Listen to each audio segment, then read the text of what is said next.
Bonjour, aujourd'hui nous allons voir comment positionner le premier rang d'agglos.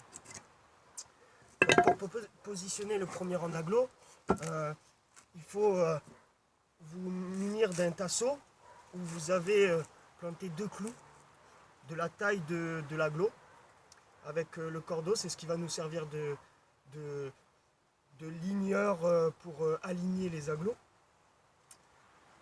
Ensuite, du mortier. Alors le mortier, c'est le dosage, c'est 10 seaux de sable pour 2 seaux et demi d'eau et un sac de ciment de 35 kg. Le ciment, c'est de la CM2 32,5 multi-usage. Donc, pour le premier rang d'agglos, c'est un peu spécifique. Il faut vraiment positionner les 2 premiers agglos aux 2 extrémités. C'est ce qu'on appelle l'agglo de tête. C'est lui qui va nous donner l'alignement. Donc là, on se munit de la taloche. On se munit de notre truelle. Alors, on va faire ce qu'on appelle un lit de mortier. Donc un lit de mortier, c'est entre 2 et 3 cm. C'est la base de l'agglo. Donc il ne faut pas vraiment limiter le mortier. C'est important parce que ça va être notre base solide. Celui qui va vraiment soutenir tous les autres agglos sur notre fondation. Donc voilà, vous voyez, on fait 3 cm de mortier.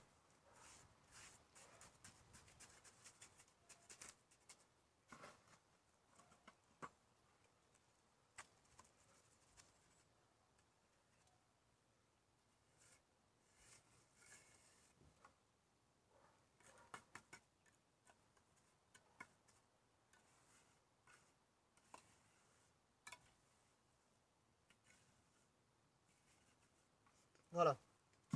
Après avoir fait votre lit de mortier, vous positionnez votre premier agglo. Donc l'agglo d'angle. Donc l'agglo d'angle. Voilà.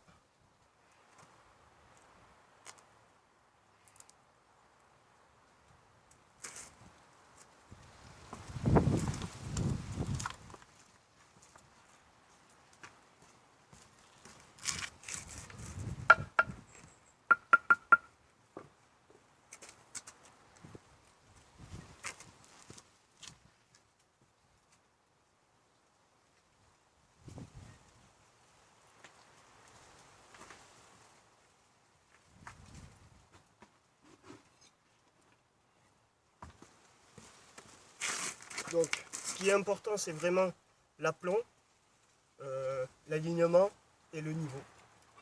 Donc là, on va mettre bien de niveau notre premier agglo.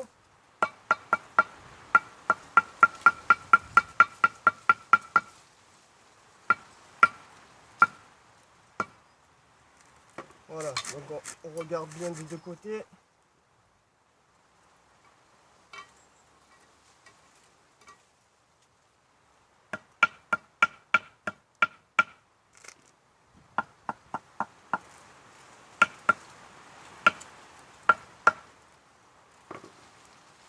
Voilà, une fois mis de niveau, donc là on a notre agglo de niveau. Comme je vous ai dit, je mets mon tasseau dans l'agglo et je vais préparer le deuxième agglo à l'autre extrémité. Alors ça c'est notre cordeau, ça va nous permettre de pouvoir tendre notre cordeau et de pouvoir aligner nos agglos ensemble. Donc il faut vraiment être rigoureux sur l'alignement, le niveau et l'aplomb. C'est vraiment la base de la maçonnerie générale. Le premier agglo, c'est ce qui est important, c'est ce qui va vous donner un niveau total de votre mur. Donc n'hésitez pas à vous reprendre à plusieurs fois sur le premier aglo parce que sans ça, vous n'aurez pas des bases saines et solides et d'équerre et de niveau. Donc voilà. Donc là, je vais positionner le deuxième aglo. Donc,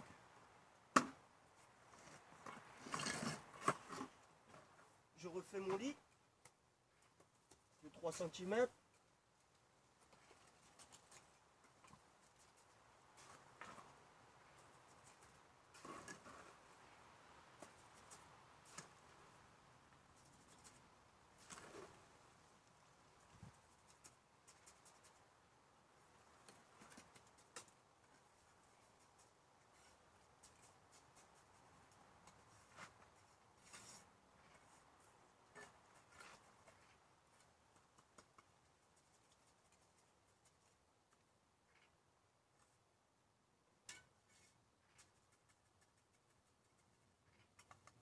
Voilà.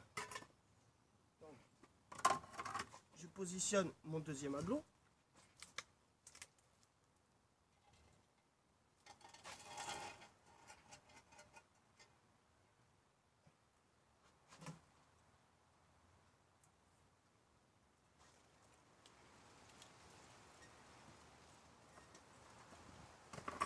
Je vais faire la même chose que de l'autre côté. Je vais mettre mon niveau sur l'aglo.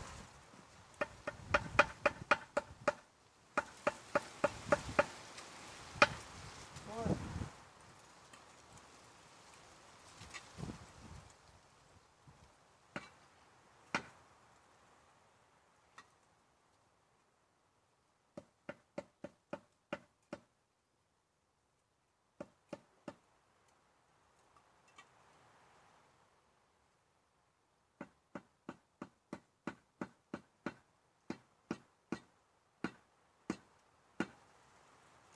Voilà. Une fois que mon deuxième aglo il est positionné, je mets mon deuxième tasseau avec les deux coups, l'écart de 20 cm. Je le positionne sur mon deuxième aglo. Je tire le cordeau. Donc il n'a pas besoin d'être vraiment tendu. Ce qui est important, c'est qu'il y ait eu le battement entre l'aglo et le cordeau de 3 mm. C'est ce qui va vous permettre d'avoir un alignement parfait, quoi. Il faut vraiment pas qu'il soit collé, il faut qu'il soit à 2 mm ou 3 mm de l'aglo pour pouvoir travailler et avoir vraiment un alignement bien. Voilà, il faut tendu. Là, j'ai tendu le cordeau. Mes deux aglos sont niveaux. Alors on va continuer progressivement, toujours sur un lit de 2 à 3 cm.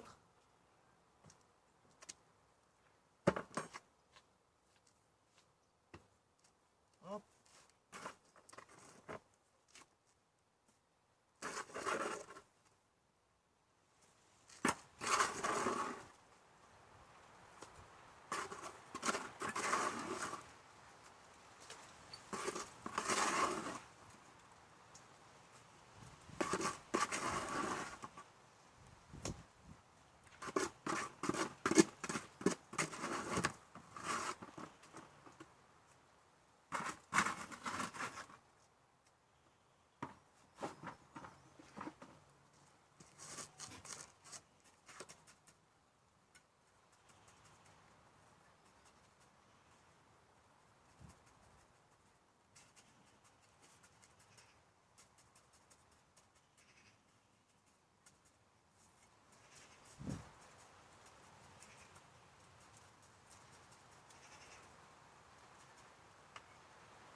fois avoir mis le lit, on va reprendre notre aglon.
Effectuer toujours la même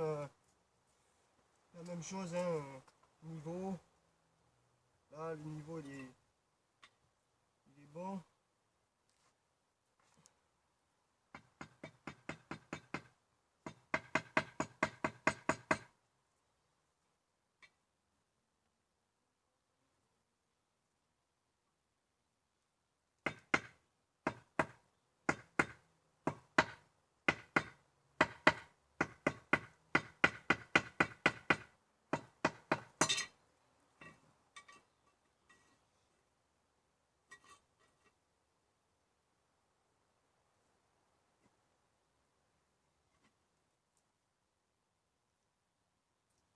Voilà.